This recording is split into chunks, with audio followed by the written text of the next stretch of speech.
So when you invent something, you get a patent, and a patent is a right given to you from the government.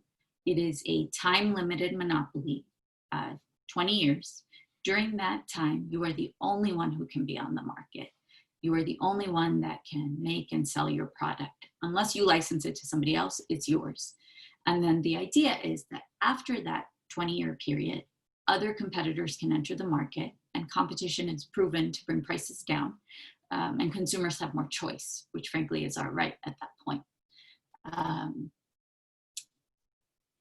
So going back to the pricing. So the price increases. So we found that on these best-selling drugs, there were over 125 patents filed on each. 71 of those patents on average at that time had been granted. So rather than one invention, one patent, suddenly we were seeing patents proliferate on a specific drug product. Now, what I'll say about this is that you're supposed to get that monopoly period for 20 years. But what our research found was that for many of these drugs, or on average, I should say, the monopoly length was almost doubling.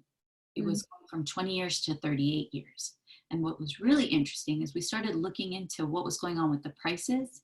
So towards the end, right when, I'm assuming lawyers like myself, except who work at law firms, started to worry about what's going to happen when the patents expire, because then we're going to lose our market hold. So they started filing a lot more patents. And towards the end of that time period, you can just see the price curve go like this on these drugs. And so we put out this investigation right before the midterms in America, the midterm elections. And it was very weird because usually nobody listens to us. You say patents at a dinner party and people's eyes glaze over. And these reports went viral. And they turned into the subject matter for congressional hearings and for bills. And so I would say meaningful action hasn't yet been taken, but at least this issue is on the radar of the press and policymakers. And we're hopeful that we can now start to design a system that corrects for this friction in the system and better serves invention and access.